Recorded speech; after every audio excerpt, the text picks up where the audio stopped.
현대에너지솔루션 2022년도 3분기 실적을 스루풋 회계로 분석하고 연말 매출액을 예측해 보는 내용을 진행해 보도록 하겠습니다. 매출은 39.7% 감소했고요. 영업이익은 36% 감소했습니다. 가공비 배부 재고자산 회전율은 2.7회전으로 매우 낮게 산출이 됩니다. 분석 결과 태양광 산업 중국의 종속화 이런 부제를 한번 달아봤어요. 구독 좋아요 부탁드리고 필요하시면은 배속 1.5배속을 보시기 바랍니다. 현대에너지솔루션의 분석 내용을 하기 전에 하나솔루션이 사실 궁금하긴 하지만은 하나솔루션이 최근에 2, 3년 전에 흡수 합병 통합이 돼 가지고 하나솔루션에는 케미칼 부분이 있고요. 첨단 소재 부분은 하나 첨단 소재라는 데로 따로 빠져나가고 비상장 기업화됐습니다. 그리고 그 베이징에 그 뭐 자회사가 또 있고 하나솔루션의 큐셀 부문 등이 또 있어요. 이래서 크게 나면은 하나케미칼과 하나 큐셀이 합병이 된 건데 GmbH는 이게 독일 회사 얘기할 때 이렇게 얘기를 하죠. 그리고 뭐 기타 하나 이센션이라는 데도 있는데 이게 연결해서 나중에 연결 조정을 3분기로 보면은 한 이게 억 원 단위니까 한 3조 원 가량은 그 감해가지고 대체 공제해가지고 그런데 외형상을 이렇게 보면은 독일 쪽 그 GmbH 쪽이 그 매출액이 많고 그 다음에 그 국내는 별 볼 일이 없어요. 그 매출액이 이렇게 되는데 제 생각에는 그 사업이 부진한 태양광 사업을 희석시키기 위한 것으로 저는 그렇게 해석을 했는데 뭐 다른 견해를 잇는 그 이 뭐 태양광 매니아가 그거 아니다 이렇게 얘기한 경우도 있습니다. 그 분석 의견에 대해서 그런데 제 생각엔 개인적으로 그래요. 케미칼과 태양광이 어울리는 거냐? 차라리 첨단 소재 쪽으로 하나 솔루션을 묶어야 이게 합리적인 거 아니냐. 태양광 여기 소재 등도 있거든요. 첨단 소재. 태양광 소재는 좀 찢어져 놓고 또 그 모듈 등은 또 하나 케미칼에다가 갖다 붙였다. 요거 좀 저는 그 개인적인 생각으로는 그 합리적인 흡수 합병 뭐이 아니었다 이렇게 생각이 되는데 자관 그래서 그 상호가 하나 솔루션으로 변경이 된 거죠. 매출 규모적으로는 현대 에너지 솔루션이 비교가 안 될 만큼 현대 에너지 솔루션은 약한 거지만은 이 태양광이 문 정부 때 엄청 많이 그 전국 산을 갖다가 그 산림을 헤쳐가면서까지 또 그 호남 지방에도 그렇게 많이들 설치해 가지고 했는데 얘기를 들어보면은 그게 국내 그 태양광 소재 업체들 걸 쓰지를 않고 전부 다 그 수입산 중국 거를 썼대는데 물론 가격이 맞아야 되는 거 아니냐 이렇게들 얘기합니다만은 그러면은 하나큐셀 그 GmbH는 어떻게 이렇게 매출을 일으켰냐 이런 거는 또 궁금하다 이 말이에요. 그래서 태양광 모듈 등을 만들고 그러는데 핵심적인 것은 그 소재가 폴리실리콘이라는 거로 알고 있습니다만은 국내에 폴리실리콘을 만드는 데는 옛날 OCI 동양제철화학이라고 했었던가요? 거기하고 KCC 두 군데가 큰 데서 나오는 데로 알고 있는데 거기는 별도로 한번 그 해보겠습니다만은 어, 그 폴리실리콘 자체를 만드는 그 소재 자체 이게 다 모래에서부터 이제 생성되는 건데, 중국산이 그 싼 이유 중에 하나는 신장 위구르 쪽이 이제 사막화 돼가지고 거기에서 그 이 신장 위구르 쪽에서 그 싼 인건비로 그 강제 노동 그 수용소 같은 데서 만들어낸다 하는 미국에서 그렇게 공격을 좀 했죠. 그런 인권이 말하자면은 이 침해되는 그런 지역에서 나온 물건들은 안 산다. 뭐 이런 식으로 했는데 어쨌든 그런 얘기들이 있는 겁니다. 자, 그런 그 주변 아니 이 업종 상황에 대해서 한번 제가 그렇게 이해를 하는 상태에서 현대 에너지 솔루션은 이제 상장이 돼 있는 거기 때문에 한번 보도록 하겠습니다. 또 매출액을 얘기하기 전에 HD 현대는 태양광 사업 등 구현대중공업 사업 부문 등을 모두 전문화 독립시켰어요. 그래서 그 한국 조선해양은 이제 선박만 중심적으로 하고 옛날에 그 건설 중장비도 이 현대 건설기계인가 이거로 다 분리를 시켰고 현대 에너지 솔루션도 이렇게 규모는 작지만은 또 별도 독립을 시킨 겁니다. 그래서 하나는 흡수합병의 길로 갔고 HD 현대는 그 별도 독립 자회사 전문화로 갔는데 어느 것이 옳은 길인지는 뭐 그거는 참 어, 나중에 뭐 결과가 얘기하는 거겠지만은 좋다 나쁘다 이런 성질의 것은 아니겠고 어떤 경영의 의사결정에 대해서는 뭐 나름대로 또 전문가들이시니까 제가 분석 입장에서는 얘기하면은 좀 시건방진 얘기 같아요. 하지만은 그렇게 의문수는 던져볼 수 있다 이거죠. 자, 어쨌든 매출은 3분기까지 4,282억 원을 달성해서 전년보다 39.7%가 감소했고요.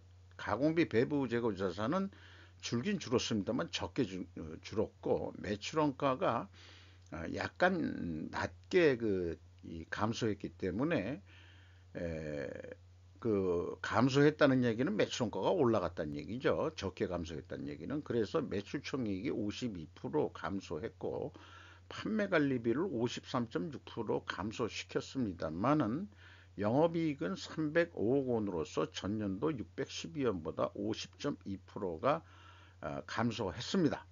이렇게 이제 3분기까지 결산이 됐고요. 스루풋 회계로 분석한 결과를 말씀드리면 매출에 비례하는 매출 재료비는 42.5%가 감소를 했습니다. 그래서 매출 감소보다 더 감소했다는 얘기는 원재료 가격은 하락을 한 모양이다. 이렇게 우리는 1차 추론을 해볼 수 있겠어요. 스루풋 금액상으로 38.8%가 감소했고 스루풋율은 그런데 반대로 3.5% 상승했죠. 마진율은 올라갔다는 얘기입니다. 운영경비가 28.3% 감소를 시켜가지고 TOE 생산성은 1.44로서 0.05포인트가 하락을 했습니다. 그리고 스루픈 영업이익은 361억 원으로서 그 원가회계 영업이익보다는 56억 원이 많게 이익이 났는데 이것은 가공비 배부 재고자산이 감소했기 때문입니다. 그래서 재고자산 내역을 보면은 WCA 제품 제공품이 있는데 365억 원이 감소했어요.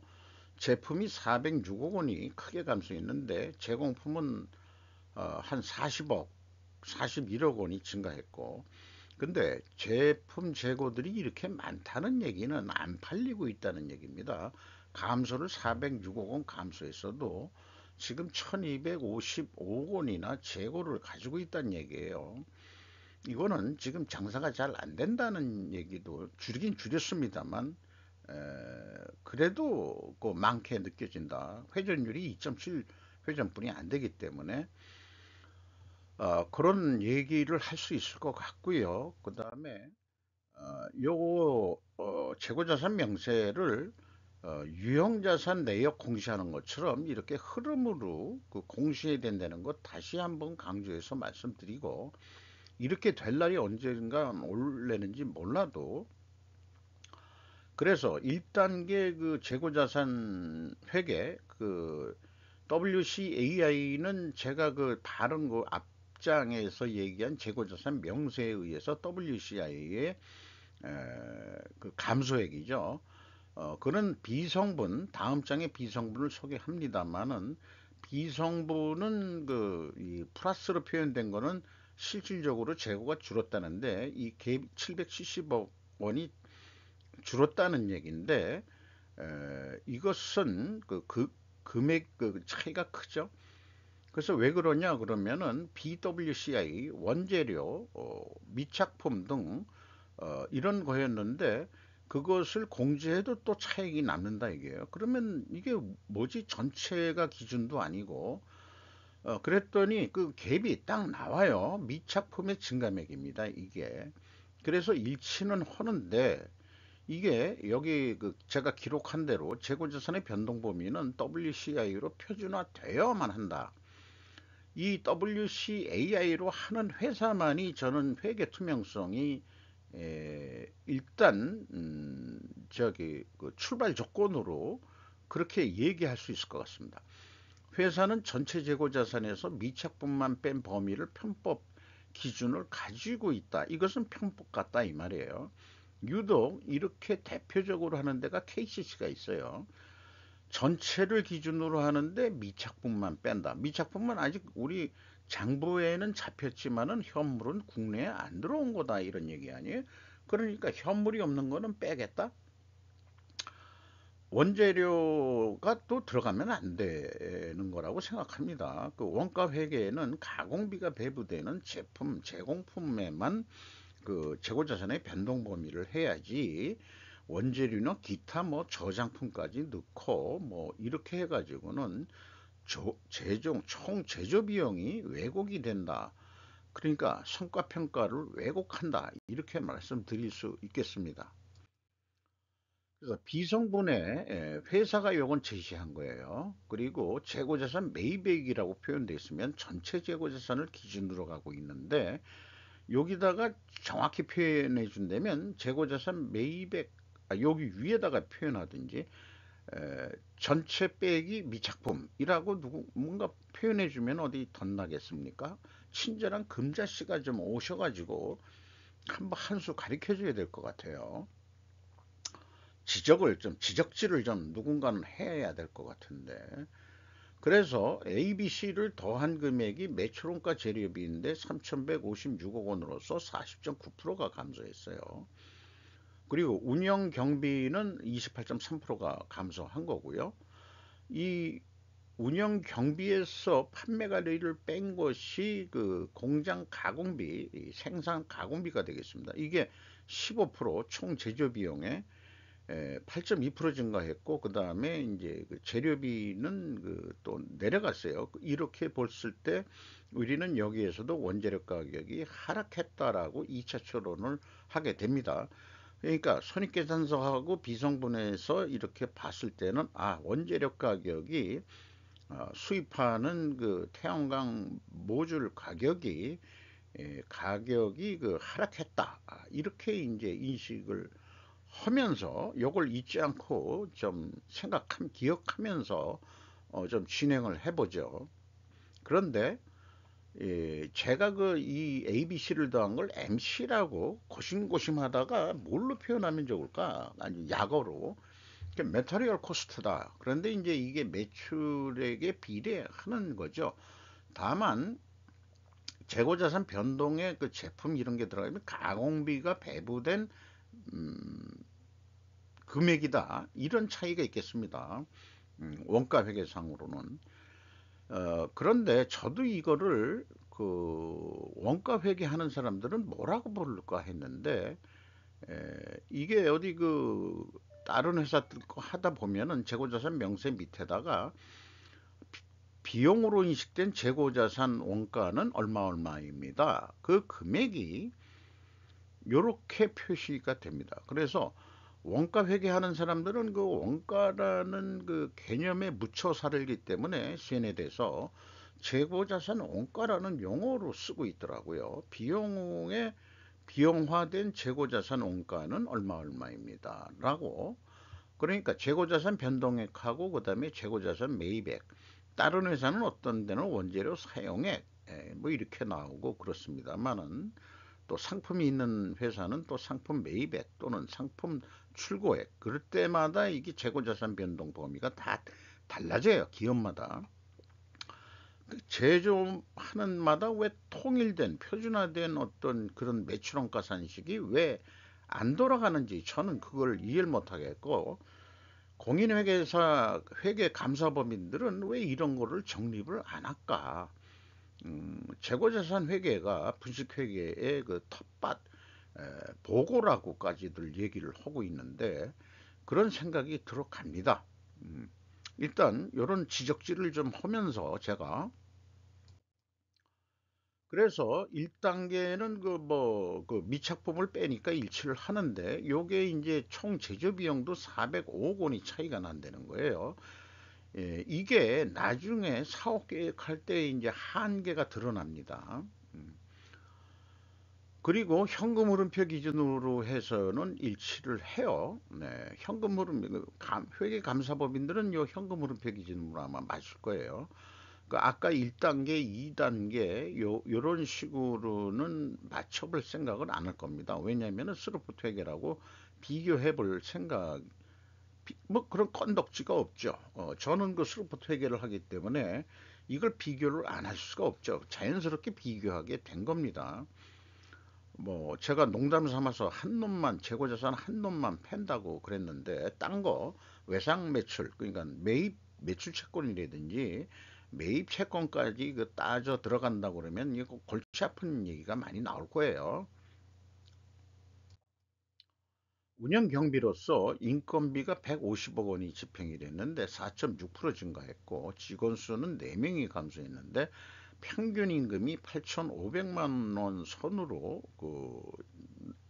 예상이 됩니다. 이 HD 현대 쪽에서 볼 때는 그렇게 높은 연봉 업종은 아닌 것 같아요. 임금 인상률이 한 6.4% 올라갈 것 같다. 그 다음에 이제 외주비하고 외주 용역비가 이제 또 나가는 게 있는데 이것도 6.5% 감소를 했습니다. 매출 감소보다도 그 적게 감소했다는 얘기는 사실 단가가 좀 올라가지 않았겠느냐. 인건비 정도만큼 그럼 유사하죠? 아니 이건 내려갔죠 거꾸로. 이게 그러니까 외주로 주는 거는 가격을 후려쳤다. 약자니까. 아마 이렇게 된 확률이 있지 않겠냐. 이런 생각을 또 해보게 되네요. 경영평가 지표로서 재고 회전율이 2.7회전으로 떨어졌습니다. 재고가 감소했음에도 매출 원가가 높다 보니까 재고 회전율이 떨어진 거죠. 매출 재료비로 해도 똑같이 나옵니다. 가공비만 다 배제하고서 하더라도 어, 재고자산 투자 회수율 0.27 약간 떨어졌죠. 네. 이자 부채는 좀 적은 편입니다. 15.2%로. 그 다음에 이자 보상 비율, 배율이라고 좀 용어를 바꿔야 될 것 같아요. 슬로픈 영업이익이 지급이자 나간 거에 몇 배 정도 되느냐? 그러면은 16.17배 정도 된다. 근데 작년에는 55.7배인데 그러면 이게 0T 슬로픈 영업이익도 별 볼 일 없다. 이렇게 또 비교가 되죠. 그래서 이 회전율은 내려가고 슬로픈율은 상승했어요. 이 경우가 어떤 경우에 해당하냐 그러면은 역방향인데 회전율 하락하고 슬로픈율은 상승했다. 그러면은 제가 수립한 가정은 분식회계 개연성 가정을 세웁니다. 그런데 이것을 반증하려고 그러면은 HD 현대가 가오가 있지 우리가 어떻게 분식회계를 하느냐. 그래서 그러면 입증해 보세요. 반증해 보세요. 그러면은 원재료 가격이 상승하고 판매 가격이 상승하는데 모순되죠. 1, 2차 에서는 하락한 것으로 우리가 추론을 했는데, 반증을 하려고 그러면 거꾸로 원재료 가격이 상승한 거로 해야 된다. 안 될 것 같으면은 또 하나 제가 그 변호사 입장으로서, 자, 그게 안 되면은요, 지금 외부에서 볼 때는 금액으로 하다 보니까 그런데 수량으로 재고 회전율이 떨어졌다 그러면 제가 밑값이다. 이렇게 이제 마지막 투명 입증을 위해 필히 존재할 다른 결과, 아, 재고 회전율을 수량으로 산출해 주시오. 그러니까 외부 감사 회계법인이 그 보통 그 재고 감사 실사 같은 경우에는 그 이 신입 회계사들한테 시킵니다. 그 아주 그 현장 가서 고생을 그 속된 말로 못 빠지게 좀 해야 되니까, 그것도 그 책상에 앉아서 시켜 먹을지 모르지만은, 그러면 공인회계사가 이 현실 실력이 그렇게 많이 안 늘어날 거예요. 잠깐 실례하겠습니다.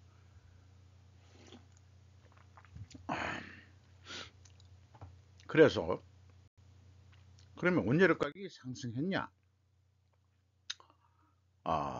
내려갔어요. 31.3%. 그런데 여기 그 제시된 거는 38.2%입니다. 어, 가중 평균으로는 이게 단순 평균하면 31.3% 내려갔는데 11.7% 내려간 거로 계산이 돼요. 그런데 이게 전체를 대표할 수는 없습니다. 왜냐면 매입 비중이 38%고 나중에 62% 정도는 다른 자재들이거든요. 그리고 판매 가격은 아까 그 상승했을 거라고 보는데 이건 또 거꾸로 내려갔어요. 그래서 100%다 그 정반대예요. 그래서 반증은 실패합니다. 투명 회계는 입증이 안 된다는 얘기예요. 결론은. 어, 그 대신 좀 변명거리를 또 만들자면은 그 원재료 매입 비중이 뭐 그렇다 하더라도 판매 가격은 입증이 안 되는 거 아니냐. 제 얘기는 또 그 얘기를 할 수 있어요. 50%는 그 100% 원재료를 다 하면은 어, 원재료 가격이 올랐을 거다. 이렇게 이제 주장할 수도 있을지 모르지만은, 그런데 이런 거 가지고 그 뭐 진위를 밝힌다는 게 쉽지가 않은 얘기죠. 그래서 이제 항상 제가 위에다가 이렇게 쓴 겁니다. 증거는 없고 추측만 난무하는 상황이면 검증할 수 없는 영역이다. 제가 가정을 만들어 놓고 그것을 입증을 하든지 반증을 하든지 그런 거를 하는 이유는 기업의 그 어떤 그 투명성을 강조하기 때문에, 외부에서라도 어떻게 해서든지 그 기업이 건실한 기업인 것을 증명하고 싶은 거예요. 그 이렇게 하는 이유는 그 기업이 괜찮은 기업이고 좋은 기업이라는 거를 저는 증명하고 싶은 거죠. 거꾸로 깎아내린다기보다는. 그러니까는 그 반증 추론도 만들어내고 또 그거를 하는데, 그래서 마지막에 의문점은 이런 게 있을 수 있습니다. 제시된 원재료 가격 및 판매 가격은 신뢰할 수 있느냐? 이가 또한 문제 아니냐 이게요. 이거를 공시를 하는 그 이 직원들이 회계부서 사람들일 텐데 그 자료는 어디서 받겠느냐? 구매부서한테서 받지 않겠냐? 그러면 구매부서가 이런 개념까지 알아가지고 뽑겠냐 이거예요. 그냥 귀찮으면은 뭐 어떻게 해서든지 남기겠죠. 아마 이 자료를 제가 요구하는 것만큼 가중평균으로 그 이 회계한테 또 아니 그 구매 부서는 그 매입 비중을 따져줘야 되고, 또 그 영업 부서는 매출 비중도 따져봐야 될 거 아니에요. 이게 그러니까는 참 그 구매, 영업, 그 다음에 이제 그 회계가 참 그 세 조직이 참 그 마음이 잘 맞아가지고 올바른 데이터가 공시되도록 노력을 해야 되겠죠. 조직 경영이라는 게 그래서 쉽지만은 않은 것 같습니다. 원가 회계로 그 예측을 해보면은 4,380억 정도 하는데 실적은 305억 원 이익인데, 재고가 계속해서 그 이 4분기까지 21%가 준다면은 84억 원뿐이 이익이 안 나와요. 이런 게 왜 이렇게 예측이 이렇게 크게 차이가 나느냐 그러면 아까 재고자산의 변동범위 때문에 그렇습니다. 왜 그러냐? 저는 이거를 WCAI를 적용한 거기 때문에 그렇습니다.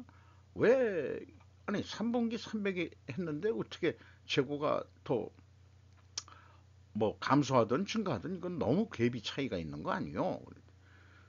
그러니까 재고자산의 변동범위 기준을 그 표준을 잡으래도 당신네들이 하는 전체 재고자산에서 그 다음에 또 가공비만 빼가지고 그거 일일이 기업마다 다 그거 맞춰가지고 이걸 어떻게 해주겠냐 이게요. 표준으로 해야지.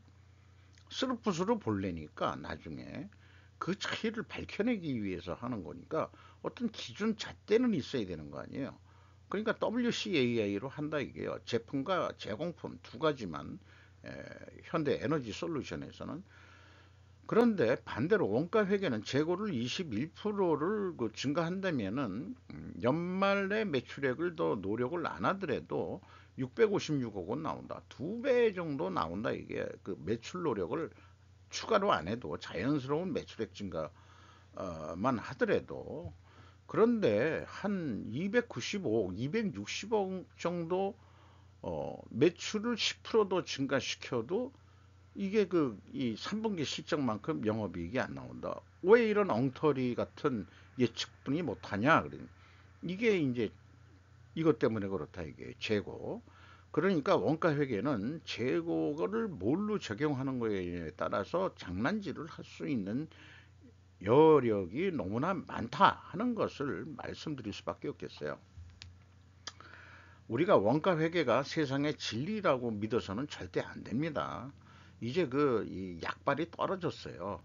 그 원가 회계는 독과점의 논리입니다. 그 포드 자동차, 그 다음에 뭐 이런 데서 나온 거기 때문에 지금은 이제 약발이 떨어졌다고 봐야 됩니다.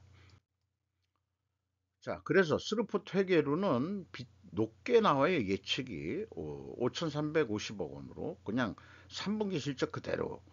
그러면은 이익이 448억 원, 아까 300 몇억 원에서 자연스럽게 올라가게 돼 있죠. 어, 재고를 뭐 줄인 것까지 영향이 아니고 이제 매출을 더 했으니까. 근데 재고 회전율을 3.8회전까지 한번 올려보자. 아까 원가 회계는 10% 매출을 더 올려도 그렇지만 이거는 회전을 5.6% 올리면은 그게 성공한다면은 5,650억 정도 판매가 되고 영업이익은 531억 원. 재고 21% 증가하면 것보다 600 몇억으로 이익이 나오는데 요게 이제 리즈너블한 노력을 하면은 한 530억까지는 할 수 있을 거다 하는 게 요게 이제 저는 합리적인 예측이라고 보는 거죠. 그래서 이걸 계약 단가 차이라고 그러는데 요거를 어떤 이제 납품 단가라고 보면은 어떤 패키지 이상으로 스루풋 회계는 53만 5천 원 받는 거로 나와야 되고 원가 회계 기준은 싸게 판매해도 되는 거로 나옵니다. 거의 뭐 9만 6천 원이면 한 10만 원 돈 차이가 크게 나게 돼 있어요. 이런 그 큰 금액의 차이는 아까 얘기한 대로 재고 자산이 문제하다 이렇게 말씀드릴 수 있겠습니다. 그래서 이런 4분면 그 통계치 매트릭스에 재고 감사할 때는 어떤 현상이 일어나는가 봤더니 재고 회전율은 일반적으로 상승하고 이익이 증가하는데 이번 경우에는 재고 회전율은 상승을 안 했죠. 감소가 됨에도 불구하고 이런 경우도 있긴 있는데 그 크게 일반론에는 그 특별 변동이 있긴 있어요. 예가 낮게 나올 경우만 특별 원인 변동이 있는데 이제 이런 경우 뭐 이렇게 그 일반론에 안 맞을 때는 그래도 자꾸 뭔가 좀 의문점을 자꾸 가져보고 또 그거를 추적을 하고 이런 그것이 좀 필요하겠죠.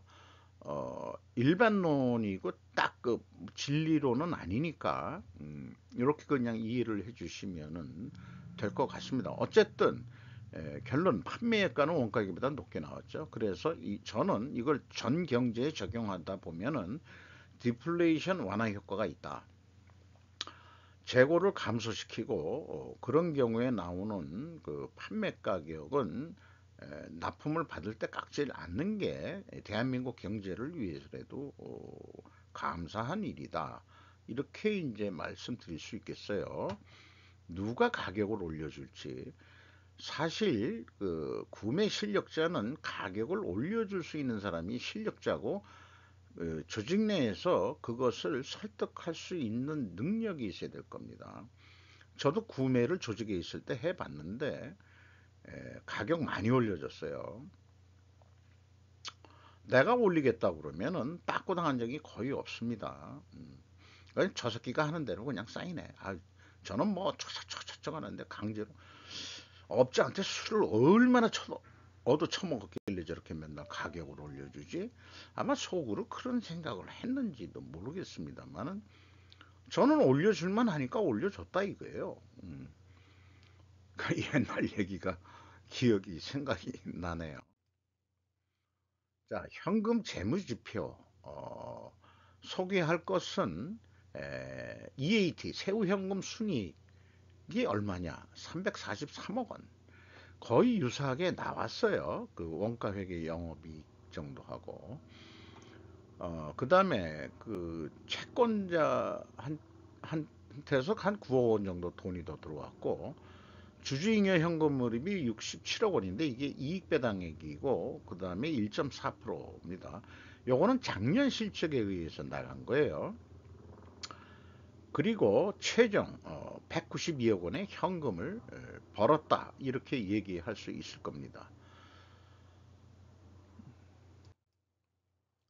주가는 연초 48,800원에서 28,100원으로 거의 뭐 더블이 내려가 63%가 내려갔네요.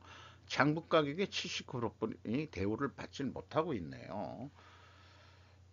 연말도 그렇게 좋아질 것 같지가 않죠? 네. 주가가 잘 올라갈 것 같지는 않습니다.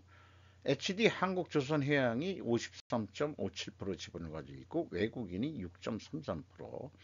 크게 흥미있는 거는 아니네요. 요 마지막은 항상 없애지 않고 그 원가 회계와 스루포트 회계의 그 대립관계, 실질적으로는 대립관계, 관리 회계, 상호 관리 회계라고 얘기하지만은 재무 회계가 아니고 관리 회계 쪽으로 보자면은 대립관계가 좀 되지 않느냐. 그 중에서 일반적으로 어, 필요 조건이라는 게 판매이면 이익 창출할 때 필요 조건이라는 게 빚인데 낮은 원가가 되면 이익이 나올 거고 또 퀄리티도 개선을 해야 됩니다. 그런데 이제 이 낮은 원가를 하려면 우리가 비용을 깎아라고 얘기를 하죠. 원재료 가격 깎는 것도 있겠지만은 비용 절감 어쨌든 원재료나 뭐 인건비도 깎아라 그러면은 깎는 거지만은 어쨌든 비용 절감 한다는 것과 퀄리티 개선하다 보면 이상하게 이제 또 돈이 들어간단 말이에요. 그래서 이거는 또 대립관계가 되고, 그 다음에 이런 재고를 유지한다, 재고를 줄인다. 저는 재고를 계속 줄이라고 얘기하는데 현재의 스루풋을 보호하기 위해서는 재고를 유지해야 된다는 설이 생산부서 공장장이라면은 불안하니까 재고는 좀 어느 정도 있어야 자기가 생산을 목표 달성 못하더라도 기존 쌓아놓은 재고가 있고 그러면은 좀 그래도 좀 버팅길 수 있으니까 이 심리적으로 항상 그렇습니다. 이 경험상으로 보면은 근데 저는 조직을 나와서 지금 생각하는 것은 재고를 줄여야 되는구나. 아니 조직에 있을 때도 재고 줄이십시오.